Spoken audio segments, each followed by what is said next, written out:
दोस्तों आज की वीडियो बहुत ही ज़रूरी होने वाली है क्योंकि हम इस वीडियो में डिटेल में समझेंगे कि अंकुर वारिको सर के टाइम मैनेजमेंट कोर्स में उन्होंने क्या सिखाया है। और यकीन मानो इसी वीडियो से आपको पता चलेगा कि ये कोर्स आपके लिए बना है या नहीं। वीडियो में बने रहिए। Let's start. इस कोर्स का नाम बड़ा यूनिक है, take charge of your time. इस कोर्स में अंकुर सर ने 3 की कॉन्सेप्ट्स बताए हैं। Number 1, time is an allocation. Number 2, time is energy.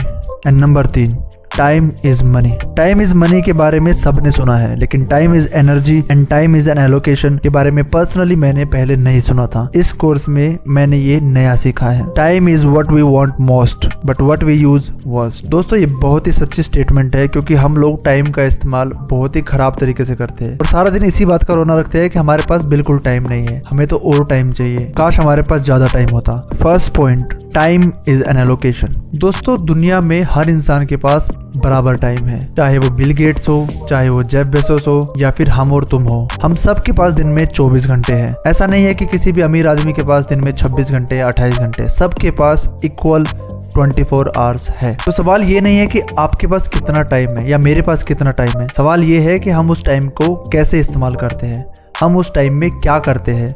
How do I allocate my time. दोस्तों ये जानना बहुत जरूरी है क्योंकि हम में से 90% लोगों को पता ही नहीं चलता कि उनका दिन कब खत्म हो जाता है, किस काम को करने में खत्म हो जाता है और end of the day actual में कोई आउटपुट नहीं दिखती और एंड ऑफ द डे हमें लगता है कि हमने पूरा दिन वेस्ट कर दिया। तो ये जानना कि मैं अपना टाइम कहाँ स्पेंड कर रहा हूँ बहुत जरूरी है और इसी के बाद हम लोग अपने टाइम का सही इस्तेमाल करना सीखेंगे। दोस्तों इस कोर्स में अंकुर सर ने एक बुक रेकमेंड की है। आई एम श्योर आप लोगों ने उसके बारे में सुना होगा और बहुत सारे लोगों ने इस बुक को पढ़ा होगा। 7 habits of highly effective people. ये एक बहुत ही अच्छी बुक है अगर आपको इफेक्टिव बनना है अपने जीवन में अगर आपको सक्सेसफुल होना है। इसी बुक का एक कॉन्सेप्ट अंकुर सर ने काफी डिटेल में डिस्कस किया है और उस कॉन्सेप्ट को थोड़ा मॉडिफाई किया है, वो भी हम इस वीडियो में आगे जरूर देखेंगे। इसके अलावा इफेक्टिव होने के लिए, प्रोडक्टिव होने के लिए मैं 2 बुक और रेकमेंड करता हूँ। Number 1, eat that frog by Brian Tracy. Number 2, deep work. दोस्तों अगर आपने 7 habits of highly effective people book पढ़ी है तो आपको ये कॉन्सेप्ट जरूर पता होगा। अर्जेंट एंड इंपॉर्टेंट फ्रेमवर्क, एक मैट्रिक्स जिसको यूज करके हमें पता चलेगा कि हम अपना टाइम कहाँ स्पेंड करते हैं, कैसे स्पेंड करते हैं। कुछ काम हमारे लिए अर्जेंट होते हैं जो हमें अभी करने हैं, वो कोई क्राइसिस हो सकता है, कोई अर्जेंसी हो सकती है और कुछ काम जरूरी होते हैं। इस अर्जेंसी और इम्पोर्टेंस वाले टास्क को मिला के बनता है अर्जेंट एंड इम्पोर्टेंट फ्रेमवर्क। अब देखते हैं ये फ्रेमवर्क होता क्या है। दोस्तों इसमें 4 क्वाड्रेंट होते हैं, urgent, not urgent, important and non important. और हमारे मोस्टली 90% काम इन्हीं 4 क्वाड्रेंट्स के अंदर आ जाते हैं। कोई काम अगर आपके लिए जरूरी है, इम्पोर्टेंट है लेकिन अर्जेंट नहीं है तो वो इस कैटेगरी में फॉल करेगा। तो उसको आप प्लान कर सकते हो, उसको आप शेड्यूल कर सकते हो। लेकिन कोई काम अर्जेंट है एंड इम्पोर्टेंट भी है, उसको आपको तुरंत करना होगा। कोई काम ऐसा है कि अर्जेंट है लेकिन इम्पोर्टेंट नहीं है तो आप उसको डेलीगेट कर सकते हो, आप किसी और को दे सकते हो। लेकिन कोई काम ना तो अर्जेंट है ना ही इम्पोर्टेंट है तो यकीन मानो उसको आपको करने की कोई जरूरत नहीं है। तो 7 habits of highly effective people में इस क्वाड्रेंट को काफी डिटेल में डिस्कस किया गया है, लेकिन इसमें कुछ कमियां हैं। अंकुर वारिको सर ने इन कमियों के बारे में बात की और कैसे इन कमियों को दूर करके इसको मॉडिफाई करके हम अपनी लाइफ में यूज कर सकते हैं। दोस्तों अगर कोई काम अर्जेंट नहीं है और इम्पोर्टेंट भी नहीं है उसको इस कॉन्सेप्ट के हिसाब से ड्रॉप करने को बोला गया, उसको एलिमिनेट करने को बोला गया है। लेकिन ऐसा करने पे हमें गिल्टी महसूस हो सकता है क्योंकि दोस्तों कई काम होते हैं जो इम्पोर्टेंट नहीं होते, अर्जेंट नहीं होते, लेकिन फिर भी हम करते हैं, जैसे दोस्तों से मिलना या फिर पार्टी करना। ये काम उतने इम्पोर्टेंट नहीं है और अर्जेंट तो बिल्कुल नहीं है, लेकिन अगर हम इसे नहीं करते हैं तो हमें गिल्टी महसूस होता है। उसी प्रकार जो काम अर्जेंट नहीं है, इम्पोर्टेंट है, उसको इसमें शेड्यूल करने के लिए कहा गया है। लेकिन कुछ काम ऐसे हो सकते हैं जो सिर्फ 5 मिनट के हो या 10 मिनट के हो, अगर हम उस काम को शेड्यूल करेंगे तो उसमें भी हमारी 5-7 मिनट लग जाएगी। तो इट मींस उसको शेड्यूल करने की बजाय हम उसी समय कर सकते हैं। ये 2 प्रॉब्लम्स इस मैट्रिक्स के अंदर अंकुर सर को लगी है। अब बात करते हैं Ankur sir's addition of the UI matrix. तो इन क्वाड्रेंट्स के साथ साथ अपने आप से एक सवाल पूछना है, क्या ये काम ज्यादा टाइम लेने वाला है? तो आपके पास 2 ऑप्शन हो सकते हैं, एक तो हाँ ये ज्यादा टाइम लेगा और दूसरा नहीं ये ज्यादा टाइम नहीं लेगा। दोस्तों अब इस अपडेटेड मैट्रिक्स के हिसाब से कुछ केसेस डिस्कस करते हैं, जो केसेस पॉसिबल हो सकते हैं। पहला केस हो सकता है कि कोई काम अर्जेंट भी नहीं है, इंपॉर्टेंट भी नहीं है और ज्यादा टाइम भी नहीं ले रहा। उसका एग्जांपल हो सकता है कि आपको 5 मिनट के लिए सोशल मीडिया चेक करना है या आपको 5 मिनट के लिए बात करनी है अपने फ्रेंड से। दूसरा काम हो सकता है कि अर्जेंट भी नहीं है, इंपॉर्टेंट भी नहीं है, लेकिन ज्यादा टाइम लेने वाला है। फॉर एग्जाम्पल कोई टीवी शो आपको देखना है, इसमें हम घंटों गुजार देते हैं। ये ना तो इम्पोर्टेंट है ना ही अर्जेंट है, लेकिन बहुत ज्यादा टाइम लेता है। उसके बाद नेक्स्ट हो जाता है कोई काम अर्जेंट नहीं है लेकिन इंपॉर्टेंट है और ज्यादा टाइम भी नहीं लेता। For example calling your parents, अगर आप अपने घर वालों से दूर रह रहे हो तो। उसके बाद कोई काम अर्जेंट नहीं है, इंपॉर्टेंट है और टाइम भी ज्यादा लेता है। फॉर एग्जाम्पल एक्सरसाइज करना, रीडिंग करना एंड अपने साइड हसल पे आपको काम करना, ये बहुत जरूरी है और बहुत ज्यादा टाइम भी लेता है लेकिन अर्जेंट नहीं है क्योंकि कोई क्राइसिस नहीं है। कोई काम हो सकता है अर्जेंट हो लेकिन उतना इंपॉर्टेंट नहीं है और टाइम भी ज्यादा नहीं लेता। फॉर एग्जाम्पल अगर आपके घर में प्लम्बिंग का कोई काम है या आपका पानी आना बंद हो गया है तो आपको प्लम्बर को फोन करना है। टाइम ज्यादा नहीं लगना, उतना जरूरी भी नहीं है लेकिन अर्जेंट है क्योंकि आपका पानी रुका हुआ है। नेक्स्ट केस हो सकता है कि अर्जेंट है, इंपॉर्टेंट नहीं है और बहुत ज्यादा टाइम लेता है, जैसे meetings, group discussions. Next possibility है अर्जेंट है, इंपॉर्टेंट है लेकिन टाइम ज्यादा नहीं लेता। जैसे अगर आप कोई टीम में मैनेजर हो, आपको कोई अपने फॉलोअप कॉल लेनी है, किसी अपने एम्प्लॉय से पूछना है कि क्या कर रहा है, वर्क स्टेटस लेना है। उसके बाद नेक्स्ट और आखिरी पॉसिबिलिटी है कि काम अर्जेंट है, इम्पोर्टेंट भी है एंड बहुत ज़्यादा टाइम लेता है। ये कोई क्राइसिस हो सकती है, कोई बड़ी प्रॉब्लम हो सकती है जो अर्जेंट भी है, इम्पोर्टेंट भी है एंड उसमें ज़्यादा टाइम लगेगा उसको रिजोल्व करने में एंड इसमें आपकी अटेंशन जरूरी है। तो अंकुर सर का कहना है कि हम लोग अपना सारा टाइम इन्हीं 8 कैटेगरीज में बिताते हैं क्योंकि बहुत सारे काम ऐसे होते हैं जो मेरे लिए इंपॉर्टेंट नहीं है लेकिन आपके लिए इंपॉर्टेंट है। तो आपके काम की इंपॉर्टेंस की डेफिनेशन आप खुद बनाइए। क्या काम आपके लिए जरूरी है वो आपको डिसाइड करना है। अब इन सब केसेस में कितना टाइम कहाँ जा रहा है ये आपको मेजर करना है। दोस्तों इस कोर्स की एक खास बात मुझे लगी कि अंकुर सर ने कुछ एक्सेल शीट दी है जिससे हम अपना टाइम ट्रैक कर सकते हैं और अपने टाइम एलोकेशन को देख सकते हैं कि कहाँ हमारा कितना टाइम जा रहा है। ये बहुत ही जरूरी है। इसके अंदर एक 10 दिन की एक्सरसाइज है और एक 30 दिन की एक्सरसाइज है। मैंने पर्सनली 30 डेज की एक्सरसाइज शुरू कर दी है। अंकुर सर का कहना है कि आपको सब कुछ शेड्यूल करना है, आपका दिन पूरा शेड्यूल्ड होना चाहिए। दोस्तों ऐसा बहुत बार होगा कि आपने जो शेड्यूल किया आपको उसके अलावा भी बहुत सारा काम करना पड़ेगा। आपके बीच में कोई भी किसी का भी अर्जेंट काम आ सकता है। ये आपको डिसाइड करना है कि वो अर्जेंट है, इंपॉर्टेंट है या नहीं, या फिर दूसरा इंसान उसकी अर्जेंसी क्रिएट कर रहा है। दोस्तों अगर आपको जानना है कि अपने दिन को कैसे प्लान करें तो ऊपर आई बटन पे वीडियो दी है, जरूर देखिए। दोस्तों ये जानना बहुत जरूरी है कि आप अपने टाइम को कहाँ स्पेंड कर रहे हो, किस चीज में स्पेंड कर रहे हो, क्योंकि टाइम एनर्जी भी है। एंड जब आप मैट्रिक्स में अपने काम को रिकॉर्ड करते हो तो आपको पता चलेगा कि आपका दिन कितना प्रोडक्टिव था। फॉर एग्जाम्पल अगर ये 4 क्वाड्रेंट है तो इसमें कितने % आपने अर्जेंट एंड इम्पोर्टेंट काम को दिए, कितने % आपने अर्जेंट और नॉन इम्पोर्टेंट काम को दिए।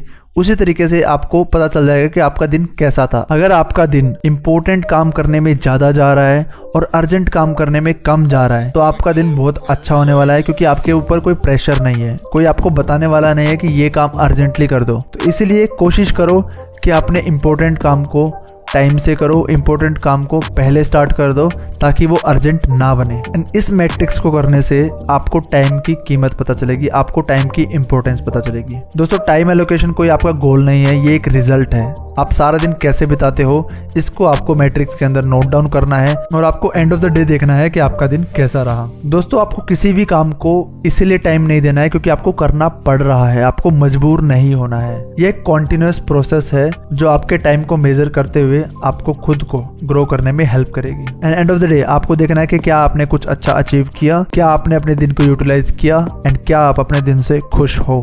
अगर आप अपने दिन से खुश हो तो आप देखिए कि आपने ज्यादा टाइम कहाँ स्पेंड किया। अगर आप बिल्कुल दुखी हो और आपको लगता है कि आपने दिन खराब कर दिया तो आप देखिए किन एक्टिविटीज में आपका दिन गया है एंड इसी से आपको पता चलेगा कि कौन सा टाइम एलोकेशन आपके लिए काम करता है। Number 2, time is energy. दोस्तों अगर आपके पास कोई काम करने की एनर्जी नहीं है इट मीन्स आपके पास टाइम नहीं है, एंड आपके पास अगर टाइम नहीं है इट मीन्स आपके पास वो करने की एनर्जी नहीं है। दोस्तों अंकुर सर ने 4 टाइप की एनर्जी बताई। Number 1, physical energy. दोस्तों जैसा कि इसके नाम से पता चल रहा है कि फिजिकल एनर्जी, आपकी हेल्थ कैसी है, आप कैसे स्लीप लेते हो, कैसा फूड इनटेक करते हो। अगर आपकी स्लीप अच्छी है तो आपकी फिजिकल एनर्जी अच्छी होगी।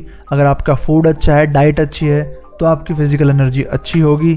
अगर आपका वर्कआउट अच्छा है, आप फिटनेस लेवल अच्छा रखते हो तो आपकी फिजिकल एनर्जी अच्छी होगी। सेकंड एनर्जी है इमोशनल एनर्जी। सेकंड है इमोशनल एनर्जी। ये एनर्जी ड्राइव होती है आपके कॉन्फिडेंस से, आपके सेल्फ कंट्रोल से। थर्ड है मेंटल एनर्जी।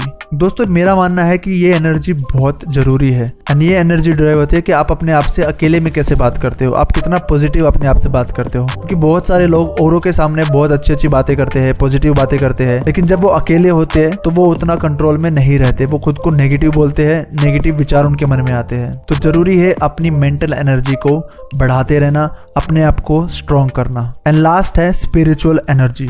दोस्तों ये एनर्जी ड्राइव होता है कि क्या आपके अंदर इंटीग्रिटी है, क्या आपके अंदर ऑनेस्टी है। दोस्तों ये 4 एनर्जी बहुत ही जरूरी है एंड इन 4 एनर्जी लेवल से आपको पता चलेगा कि आप अपना टाइम कैसे बिताते हो। दोस्तों अंकुर सर का कहना है कि आपका टाइम मैनेजमेंट शेड्यूल मैटर नहीं करता है। दोस्तों जो मैटर करता है वो है सही टाइम पे सही एनर्जी के साथ कोई काम करना। इसलिए ये बहुत जरूरी है कि आप अपनी एनर्जी को कहाँ यूज कर रहे हो। कुछ अच्छा करने में उसको यूज कर रहे हो या फिर आप कोई अनइम्पोर्टेंट काम करने में अपनी हाईएस्ट लेवल ऑफ एनर्जी बिता रहे हो। जैसे मैक्सिमम लोग सुबह के टाइम पे एनर्जेटिक होते हैं, तो उस टाइम पे आपको अपने इंपॉर्टेंट काम करने हैं, ना कि अनइम्पोर्टेंट काम। आपको अपनी एनर्जी लेवल को ऑप्टिमाइज करना है और सबसे जरूरी काम उसी टाइम पे करने हैं। When you are high on energy, schedule the most important task. Then when your energy is lowest, not urgent, unimportant tasks. When you think of time is energy, you realize and pay attention to how you allocate your time. उसी energy के हिसाब से आप अपने task को allocate कर सकते हो और अपने दिन में मैक्सिमम अचीव कर सकते हो। एंड ऐसा करने से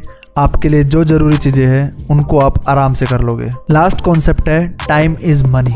दोस्तों टाइम वैल्यूएबल है एंड वैल्यू को हम नॉर्मली मनी से मेजर करते हैं। दोस्तों हम सबको पता है और ये बहुत ही क्लियर है कि जो टाइम जा चुका है वो कभी भी वापस नहीं आएगा। तो अपनी टाइम की वैल्यू समझने के लिए आपको अपना आवरली रेट कैलकुलेट करना होगा। फॉर एग्जाम्पल अगर आपकी मंथली सैलरी 50,000 है एंड आप महीने में 20 दिन काम करते हो, तो 20 दिन में पर डे के हिसाब से अगर आप 9 आवर्स भी काम करते हो तो आप टोटल 180 आवर्स एक महीने में काम करते हो। तो अगर मैं 50,000 को 180 से डिवाइड करता हूँ तो अप्रोक्स 277 आपका आवरली रेट आता है। दोस्तों अब ये कैलकुलेट करना क्यों जरूरी है, क्योंकि जब भी आप कोई काम करते हो उस टाइम पे आप एक डिसीजन लेते हो। आप डिसाइड करते हो कि मैं ये काम करूंगा, तो उसके बदले में आप कोई ना कोई काम छोड़ते हो, आप कोई ना कोई काम का सेक्रीफाइस करते हो। तो आपको अपॉर्चुनिटी कॉस्ट का पता होना चाहिए। एंड इसका एक बहुत अच्छा एग्जांपल है दोस्तों कि जब भी लोग सब्जी लेने जाते हैं तो 5-5 रुपए के चक्कर में सब्जी वाले से आधा घंटा बहस करते हैं। इट मीन्स उनके आधे घंटे की वैल्यू सिर्फ 5 रुपए है एंड एक्चुअल में जब वो ऑफिस में काम करते हैं उनके एक्चुअल 1 घंटे की वैल्यू 277 रुपीज है। तो अगर आप 277 रुपीज से कम कीमत वाला काम उस पर्टिकुलर आवर्स में कर रहे हो तो आप अपने टाइम को वेस्ट कर रहे हो। एंड सेकंड आता है इसका एक्चुअल कॉस्ट। दोस्तों अगर आप कोई काम खुद कर रहे हो एंड उसको ऑटोमेटिक टूल से किया जा सकता है तो आपको उसको ऑटोमेटिक टूल्स पे ट्रांसफर करना चाहिए एंड अपने टाइम को उससे बेहतर चीजों पे यूज करना चाहिए। दोस्तों टाइम की वैल्यू निकालना इसलिए भी जरूरी है क्योंकि आपको टाइम के साथ साथ अपने टाइम की वैल्यू को बढ़ाना है, लेकिन जाने अनजाने में हम लोग अपने टाइम की वैल्यू को घटाते रहते हैं, ऐसी चीजों पे टाइम वेस्ट करके जिनकी एक्चुअल में कोई वैल्यू नहीं है। कामयाब लोग ऐसा कभी नहीं करते। उनको पता है कि उनके टाइम की कीमत कितनी है एंड उसी के हिसाब से वो अपना सारा दिन बिताते हैं। क्या काम उनको करना है, क्या काम उनको नहीं करना है, ये उसी पे डिपेंड करता है। Time is valuable, it is not just money. And जब आपको ये रियलाइज होता है तो आप उसको केयरफुली स्पेंड करते हो, आप उसको वेस्ट नहीं करते हो। It is important to constantly increase the value of your time. तो इसीलिए आप अपने टाइम की वैल्यू को पहचानो और उसको बढ़ाने के लिए पूरी मेहनत करो और आगे बढ़ो। दोस्तों इस कोर्स में बहुत सारी ऐसी चीजें थी जो हमने पहले भी सुनी हुई थी और पहले भी देखी हुई थी, लेकिन एक डिफरेंट पर्सपेक्टिव मुझे इस कोर्स में मिला है। अभी मैंने इसके कोई भी लाइव सेशन अटेंड नहीं किए हैं, लेकिन मैंने इसकी रिकॉर्डेड सेशन पूरा अटेंड किया है। तो मुझे पर्सनली ये 699 का पड़ा है एंड मुझे लगता है कि इस कोर्स से मुझे डेफिनेटली बेनिफिट होने वाला है। तो मैं रेकमेंड करूंगा कि अगर आप अपना पर्सपेक्टिव चेंज करना चाहते हो टाइम को लेके तो आपको ये कोर्स जरूर करना चाहिए। एंड ये कोई स्पॉन्सर वीडियो नहीं है, क्योंकि मैं इस कोर्स को अभी कर रहा हूँ इसलिए मुझे अच्छा लगा तो मैंने ये वीडियो आपके लिए बनाई है। एक बार पूरे कोर्स को समराइज कर लेते हैं। 3 कॉन्सेप्ट के बारे में बात की है। Time is allocation, time is energy and time is money. Time unlimited नहीं है, धीरे धीरे कम होता जाएगा और बीता हुआ टाइम कभी भी वापस नहीं आएगा। दोस्तों अपने टाइम को मिनट्स और सेकंड्स के हिसाब से ना देखिए। आप ये मत सोचिए कि आपके पास अभी तो बहुत टाइम पड़ा हुआ है, लेकिन ऐसा नहीं है। आपको पता भी नहीं चलता कि कब आपके महीने निकल जाते हैं, कब आपके साल निकल जाते हैं। एंड सबसे लास्ट एंड सबसे important, take control of your time. Don't let external factors take it away from you. दोस्तों ये बिल्कुल वैसा ही है कि अगर हमारे पास कुछ पैसे हैं और उनमें से थोड़े से पैसे कोई चोर चुरा लेता है तो हम उसके चक्कर में हम बाकी पैसे अपने खराब नहीं करते। उसी प्रकार हमें अपने टाइम को भी खराब नहीं करना चाहिए। अगर आप कोई एक्टिविटी करने में अपना कुछ टाइम खराब कर देते हो तो बचे हुए टाइम को आप यूटिलाइज करके अच्छे से यूज कर सकते हो। एंड अगर आपको ये वीडियो अच्छी लगी है तो आप कमेंट करके जरूर बताइए और बताइए कि क्या आप ये कोर्स को खरीदने वाले हो, क्या आपको इस वीडियो से हेल्प मिली है? अगर आपको माइंडसेट चेंज करना है तो लेफ्ट वाली वीडियो जरूर देखिए, वरना राइट वाली वीडियो भी बहुत काम की है। मिलते हैं नेक्स्ट वीडियो में।